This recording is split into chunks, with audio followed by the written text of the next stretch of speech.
जिंदगी में क्या होगा जब हम एक बड़ी सी मुसीबत में हो? तो क्या पवित्र परमेश्वर उसे रोकेगा? मुझे ये विचार पसंद है। पवित्र पुस्तक कहती है कि चोर आता है चोरी करने और विनाश के लिए, पर यीशु ने कहा मैं आया, और तभी वो दैवीय हस्तक्षेप मिलता है। शैतान अपनी पूरी शक्ति से विनाश करना चाहता है और यीशु आते ही सभी बातों में हस्तक्षेप करते हैं। कहता है मैं इसलिए आया तुम्हारे जीवन में आनंद बहुतायत से हो, इतना कि वो बहकर गिरने लगे। और मैं आपसे कहना चाहूंगी कि अगर आपको जिंदगी महसूस हो रही हो कि उसमें सिर्फ है विनाश और गरीबी और चिंता और व्यग्रता, रिश्तों में समस्या और टूटा हुआ दिल, यीशु आए कि तुम जीवन का आनंद लो। आपकी सारी समस्याओं से छुटकारा नहीं भी मिला हो, जीवन का आनंद लीजिए। परमेश्वर की अर्थव्यवस्था में परमेश्वर पुनर्निर्माण का प्रभु है। आज कॉन्फ्रेंस के शुरू करते ही हमने भजन संहिता 23 में पढ़ा कि वो प्राण को पुनर्निर्माण करता है। मेरा भी मन टूटा हुआ था। मेरे पिता ने मुझे दूषित किया और माँ ने मुझे त्याग दिया और सामने दिखने वाले व्यक्ति से शादी कर दी जो दूसरी औरतों में लगा रहता और आखिरकार जेल चला गया। तब तक मैं 23 की हो गई। मेरा मन बिखर गया था। मैं सही सोचना भी नहीं जानती थी। सब कुछ मेरे लिए गलत था। मेरा मनोबल कमजोर था। मैं हार मानना नहीं जानती थी। मैं स्वीकार करना भी नहीं जानती थी। मैं जो चाहती थी उसे हमेशा के लिए लड़ने को तैयार थी और उस तरह जीना कठिन हो जाता था। मैं ईमानदारी से कह सकती हूँ कि उन्होंने मेरे मन को फिर बनाया, और मैं कैसे बताऊं कि परमेश्वर के ये कि कितनी आभारी हूं मैं मेरे जीवन में। और इतना आपसे जरूर कहूंगी कि जो परमेश्वर एक के लिए करते हैं वैसा ही वो सबके लिए जरूर करेंगे। सबके लिए करेंगे। आपको आज आगे बढ़कर उसे समझना होगा, उस पर विश्वास करना होगा कि परमेश्वर बड़ी सी बड़ी समस्या को ठीक कर सकते हैं। मुझे पसंद है यूहन्ना 4:4। हमने ईश्वर के विरोधी को हटाकर उस पर जय पाई है, शैतान पर। पहले ही शैतान को हरा दिया। शैतान को हराने नहीं जा रहे, हमने पहले ही शैतान पर जय पाई है, क्योंकि जो तुम में है वो उससे जो संसार में है बहुत बड़ा है। पवित्र पुस्तक कहती है हम उन विजेताओं से भी बड़े हैं उसके जरिए जो हमसे प्रेम करता है। अगर परमेश्वर मेरे साथ है तो मेरे विरुद्ध कौन होगा? जानते हैं जब आप परमेश्वर से जुड़ जाते हैं तो उनका लेखा जोखा अलग है दुनिया के सभी लोगों से। इस दुनिया में आपको समस्याएं हैं, समस्याएं समस्याएं समस्याएं समस्याएं समस्याएं, विपत्तियां विपत्तियां विपत्तियां, समस्याएं, और वो सब मिलकर इतनी बड़ी मुसीबत बन जाती है। चलिए देखें, ये नन्हा वही खाता है जो मैंने बनवाया परमेश्वर का लेखा जोखा दिखाने के लिए। अगर आप इसे देखेंगे तो आप समझ जाएंगे मैं क्या कहना चाहती हूं।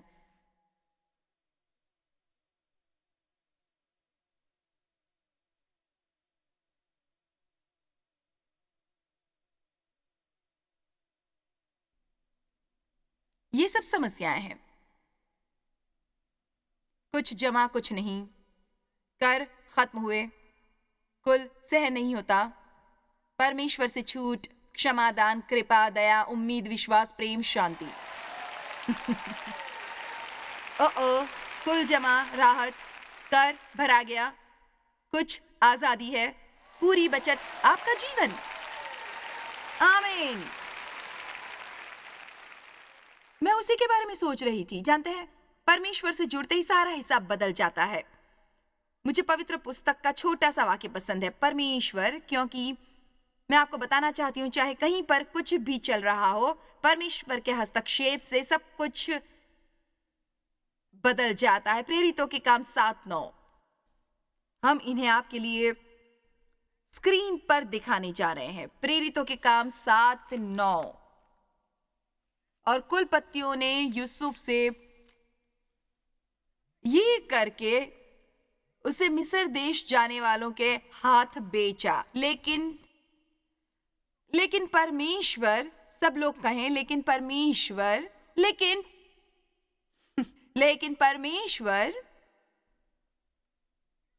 परमेश्वर, यहां देखिए, परिवार का सबसे छोटा बेटा बाकी सब भाई उससे डाह करते थे क्योंकि अपने पिता का प्रिय था।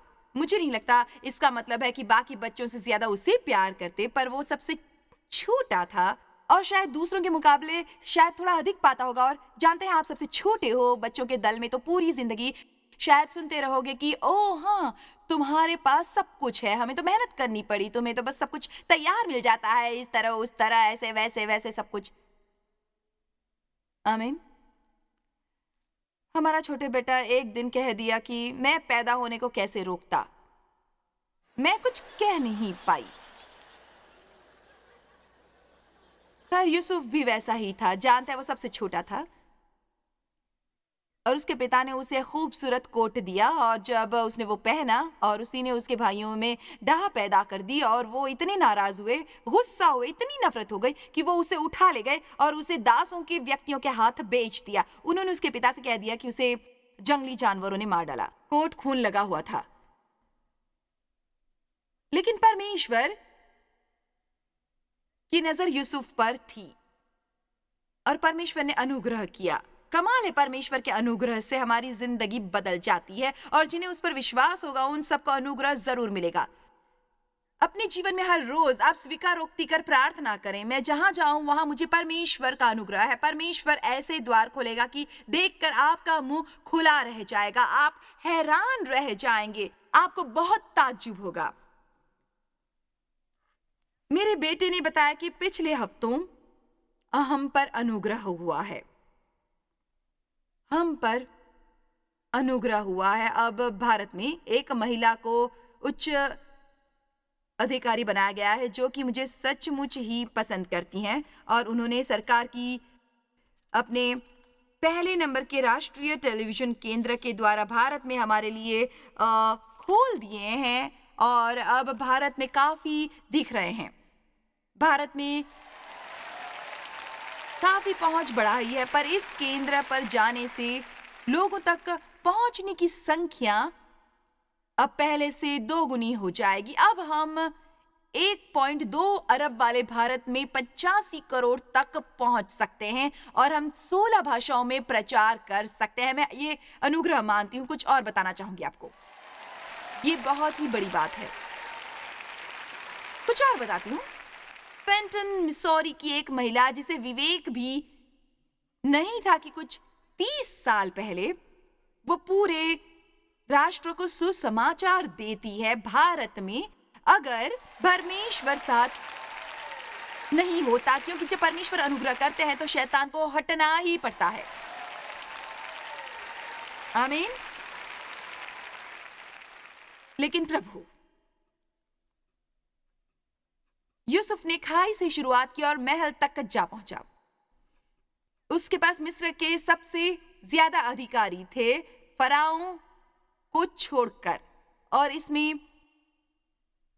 एक ही चीज मिली। अब चाहती हूं ये आप समझे, क्योंकि ये हमारे लिए बहुत ही आवश्यक है। एक ही चीज है जो यूसुफ को समझा होगा कि अधिकार शक्तिशालियों को मिलते हैं और उसके साथ जो घटा था उसके बाद उसने सबसे भला किया। चलिए, भी आपने मुझे नहीं सुना। मैंने एक ही बात कही कि उसने साथ भले जो भी घटा उसने सबके साथ अच्छा व्यवहार किया। मैंने एक ही बात कही कि उसके साथ भले जो भी घटा हो उसने सबसे भला व्यवहार ही किया। भला व्यवहार। जानते उसने और क्या किया? जहां भी वो गया उसने लोगों का भला किया। जो अपराध उसने नहीं किया उसके लिए वो 13 साल तक जेल में रहा। उसने एक बेकर और बटलर को वहां से निकाला जो बाद में बड़ी आसानी से उसे भूल गए। मैं बताऊं क्या, अगर आपके जीवन में मुसीबत है, सबसे अच्छी बात होगी अच्छा रवैया रखना और सभी के साथ अच्छा बर्ताव करना। अगर आपने ये दोनों चीजें की, फिर आपको शैतान बंधन में नहीं बांध सकता। आपने मुझे सुना? दोबारा मुझसे मत कहलवाओ। मैंने कहा अगर आपके जीवन में बड़ी मुसीबत है तो आपको इतना ही करना है कि रवैया अच्छा रखें, अच्छा रवैया रखें, लोगों से अच्छे से पेश आए। अगर वैसा करेंगे तो शैतान कभी आपको बांध नहीं पाएगा, वो वैसा नहीं कर सकता। और मुझे दानिएल के दोस्तों की कहानी पसंद है, शद्रक, मेशक और अबेदनगो। ओ बाप रे, हर बार ये कहानी सबसे बढ़कर होती है, बहुत उत्साहित करती है ये, जैसे एकदम से कमाल होता है। तो आपको मेरे साथ धीरज रखना होगा क्योंकि ये 1 मिनट में नहीं होगी। सबसे पहले आप किसी के दोस्तों से उसे जान सकते हैं और दानिएल के अच्छे दोस्त थे उन लोगों में सत्यनिष्ठा थी, वचन का पालन करने वाले लोग थे, कहे अनुसार करने वाले, और वो वैसा ही करेंगे जो सही था, उसे करने का पक्का इरादा रखते थे, भले ही उसके लिए उन्हें कोई भी मुसीबत क्यों न झेलनी पड़े। काश आज हमारे समाज में वैसे और लोग होते। दानिएल 3 में, और हम शुरू करेंगे वचन 22 पर।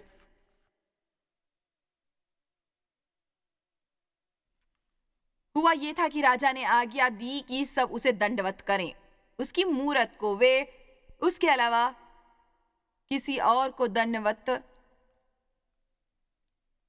न करो। खैर, एक शद्रक, मीशक, अबेदनगो प्रभु की उपासना करते थे। उन्होंने कहा, हम वैसा बिल्कुल भी नहीं करेंगे। पर राजा ने कहा, और कोई गिरकर दंडवत करेगा, उसे उसी घड़ी धधकते भट्टे में डाल दिया जाएगा। अब बस 1 मिनट के लिए सोचिएगा, अगर वहां धकधकता भट्टा हो और उसमें डाले जाने से बचने के लिए आपको किसी मूर्त को दंडवत करना हो, मैं तो यही सोचूंगी कि हम भी दंडवत करेंगे कि उन्होंने किया। इसलिए अब देखें कि क्या हुआ। इसलिए राजा की आज्ञा दृढ़ भी, मैं वचन 22 पढ़ रही हूं, वो भट्टा जो राजा की दृढ़ आज्ञा होने के कारण अत्यंत धकधकाया गया। इस कारण जिन पुरुषों ने शद्रक, मेशक, अबेदनगो को उठाया, वही आग की आंच से जल मरे। और उसी धकधकते हुए भट्टे के बीच तीनों पुरुष शद्रक, मेशक, अबेदनगो बंधे हुए फेंक दिए गए। तब नबूकदनेस्सर राजा अचंभित हुआ, घबरा कर उठ खड़ा हुआ और मम्मियों से पूछने लगा, क्या हमने उस आग के बीच 3 ही पुरुष बंधे हुए नहीं डलवाए? उन्होंने राजा को उत्तर दिया, हाँ राजा, सच बात तो है। फिर उसने कहा, देखो तो 4 पुरुष आग के बीच खुले हुए टहल रहे थे, उनको कुछ हानि नहीं पहुंची, और चौथे पुरुष का स्वरूप ईश्वर के पुत्र जैसा है। लेकिन प्रभु धकधकते भट्टे में, परमेश्वर भट्टे में उनके साथ था। और उसकी जो बात मुझे पसंद है कि ये उनके जीवन का बहुत बुरा वक्त था और उसी समय उनके बंधन भी खुल गए।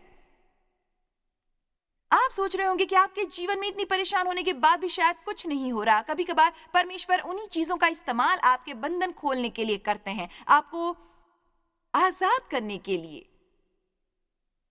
वो बंधे हुए गए, आजाद होकर बाहर आए।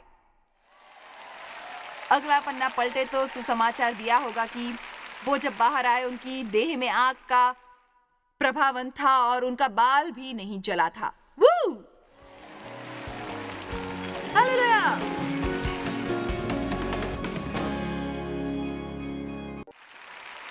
जानते हैं क्या, मैं असभ्यता नहीं करूंगी, पर एक मुद्दा बना जिसे मैं कहना चाहूंगी। पिछले साल मेरी समझ में आया कि जब मैं अपनी गवाही दे रही थी कि मुझे बहुत दूषित किया गया था, मेरे पिता ने मेरा शोषण किया। दूषित एक अच्छा स्वीकार्य शब्द है। मैं दूषित हुई, आप दूषित हुए, हम दूषित हुए, पर मैंने गिनकर रखा है क्योंकि मैं जानती थी कितना नियमित था और वो सब कितने दिन चला। वो सब पूरे 5 साल तक चला। मेरे पिता ने 200 बार मेरा शोषण किया था उन दिनों में। यही हैरान कर देता है कि कैसे किसी व्यक्ति में विवेक जैसी कोई चीज या जीवन का चिन्ह बच पाएगा। और फिर मैं उबर गई और मुझ में जुलझने की बू भी नहीं थी। चलो भी, कोई तो शोर मचाओ। मुझ में झुलसने की बू भी नहीं थी। आप मेरी तरफ देखकर अंदाजा भी नहीं लगा सकते थे, मुझसे बातें करने पर भी अंदाजा नहीं होता। अगर मैंने बताया नहीं होता तो आप नहीं जान पाते। आप सोचते होंगे कि मैं काफी पढ़ी लिखी हूं, विशेष अधिकार है, जो इस जगह तक जीते जी पहुंच गई हूं। भाई, सच्चाई तो कुछ और ही है। मैं कॉलेज जाना चाहती थी, पर मैं कॉलेज नहीं जा सकी क्योंकि मुझे पिता से अलग होकर काम करना पड़ा। अगर बाहर निकलकर देखभाल करनी थी तो मुझे उस पर निर्भर नहीं होना था, और मेरी टीचर ने मुझे विनती की कि मैं पत्रकारिता की धामवृत्ति पर कॉलेज जाऊं। उन्हें पता था कि मुझ में लेखन क्षमता है, पर मैं नहीं जा सकी। तो ना मेरे पास है लेखन की डिग्री या पत्रकारिता की, ना ही मैंने कोई सबक ही पढ़ा कि पुस्तक कैसे लिखी जाए। फिर भी मैंने अपनी 90 की किताब लिखी। मैं कोई बढ़ाई नहीं करती, ये परमेश्वर की बढ़ाई है।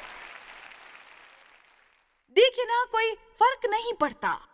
कोई फर्क नहीं पड़ता कि आप इस वक्त कहां पर खड़े हैं। अगर आपने परमेश्वर को आज्ञा नहीं दिया तो वो आपके जीवन को पूरी तरह पुनर्निर्माण कर देंगे। इससे फर्क नहीं पड़ेगा कि आपने पहले क्या किया है। अगर आपने परमेश्वर को आने दिया, अगर आपने अपना रवैया अच्छा रखा कि किसी के लिए आशीष बनने लगे और परमेश्वर को आने दिया, तब परमेश्वर सब कुछ ठीक कर देंगे। एकदम से आपका जीवन अच्छी तरह से बदल जाएगा।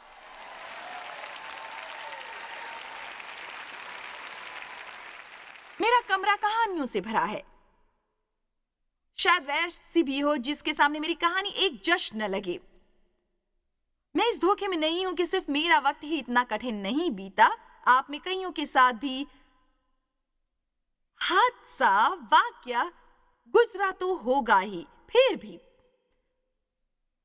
परमेश्वर को आप पर नाज होता होगा क्योंकि आप उनकी प्रार्थना करने आए हैं। आज आप उनके बारे में और जानना चाहेंगे, जबकि दुनिया के बहुत से चोट खाए हुए, कहीं पर नशे में खोते हुए, डूबते हुए, दुनिया का हर गलत काम किए जा रहे हैं, उनके लिए वो जवाब नहीं है। आप यहां हैं जहां पर आपको जवाब मिलेगा। लेकिन प्रभु मुझे इफिसियों पसंद है दिया है। अभी हम अपने पापों से घिरे हैं। परमेश्वर ने इकलौता पुत्र भेजा हमारे लिए मरने को। लेकिन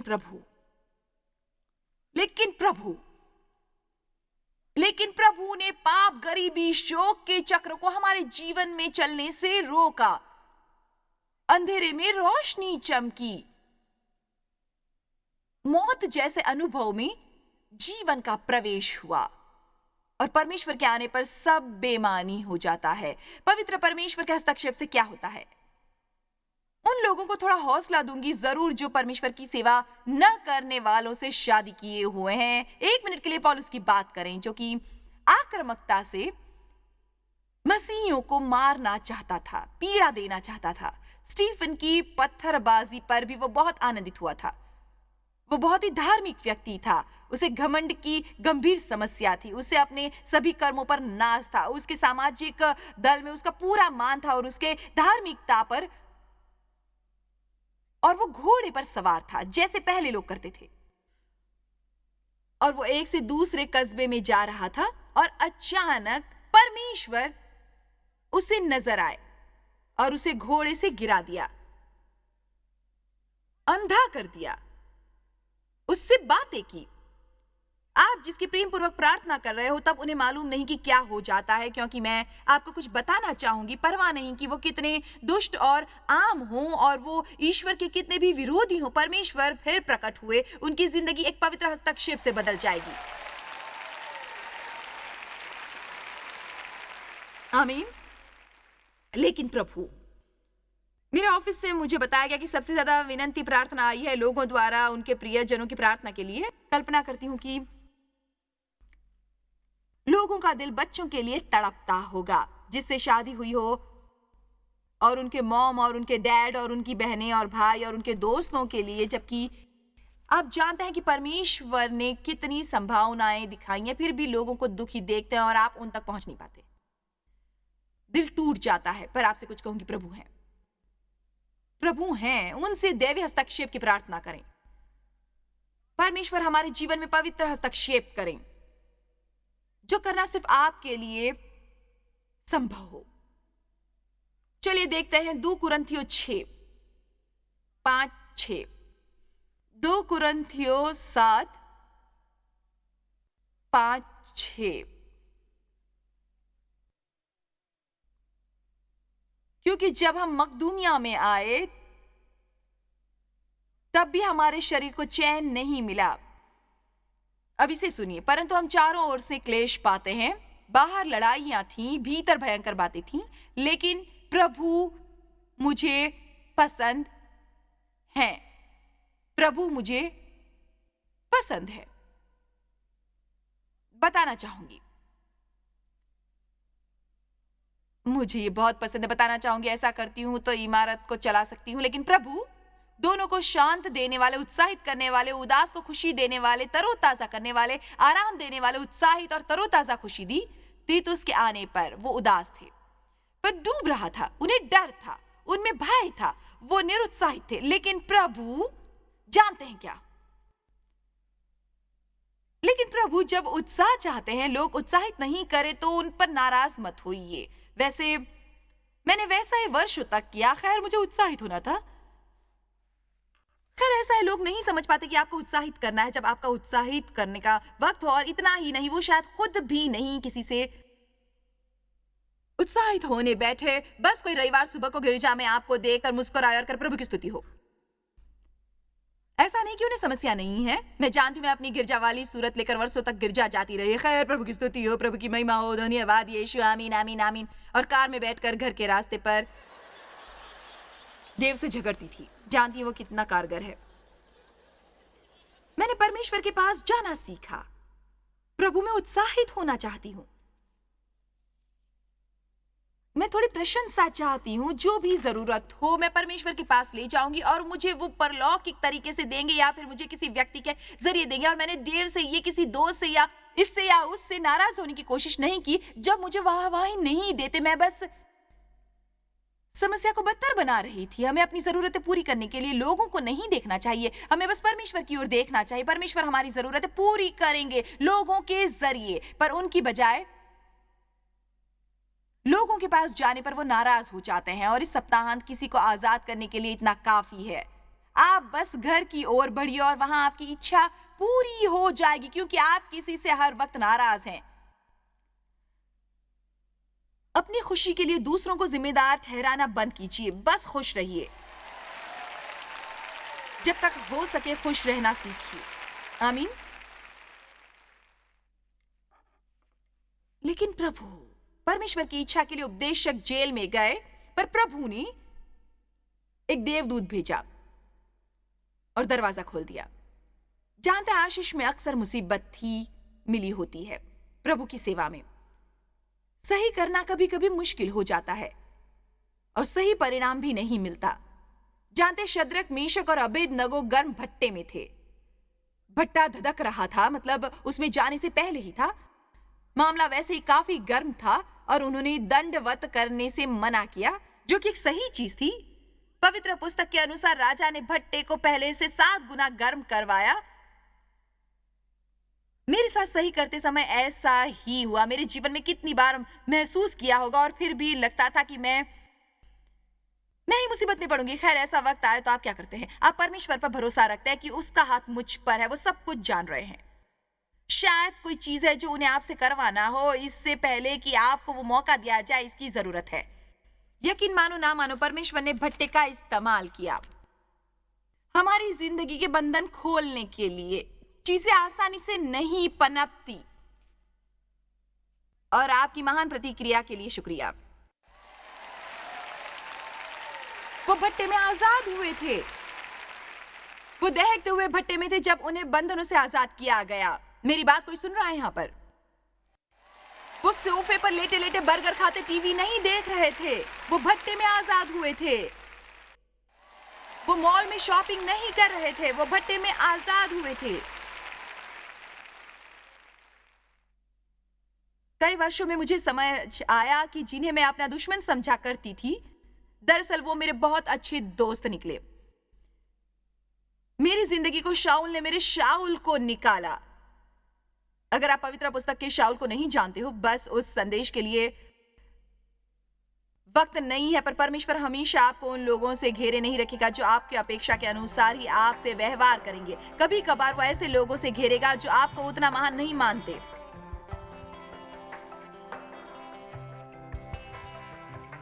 खैर, भले ही हम किसी भी दौर से गुजरे, समझ लीजिए कि परमेश्वर के पास हमारी कल्पना से भी बड़ी योजना हमारे जीवन के लिए मौजूद है। हमें हमारी समस्याओं और जीवन में परमेश्वर के पवित्र हस्तक्षेप के लिए प्रार्थना करनी चाहिए।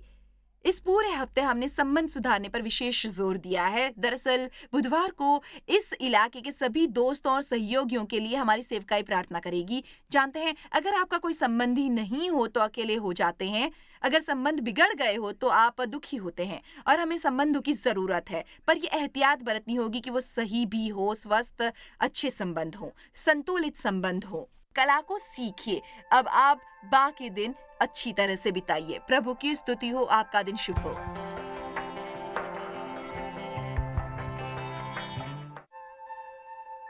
जॉय स्माइल मिनिस्ट्रीज में आप हमारे लिए कितने अहम हैं, इसका आपको अंदाजा नहीं। हम आपके आभारी हैं और हम धन्यवाद करते हैं अपने सब मित्रों और सहयोगियों का कि उन्होंने इस विश्वव्यापी सेवकाई को संभव बनाया। मिलकर हम भूखों को खिला रहे हैं, गरीबों को पहना रहे हैं और कई देशों में सुसमाचार पहुंचा रहे हैं। कृपया हमसे संपर्क करें या विजिट करें jmmindia.org पर। आज ही अपनी प्रार्थना के अनुरोध बताने के लिए, हमारे साधनों के बारे में और जानकारी और जॉयस की सभाओं का शेड्यूल जानने के लिए और हमारे सहयोगी बन जाएं दुनिया भर में मसीह का प्रेम बांटने के लिए। ये कार्यक्रम जॉय स्माइल मिनिस्ट्री के मित्रों और पार्टनर्स द्वारा प्रायोजित है।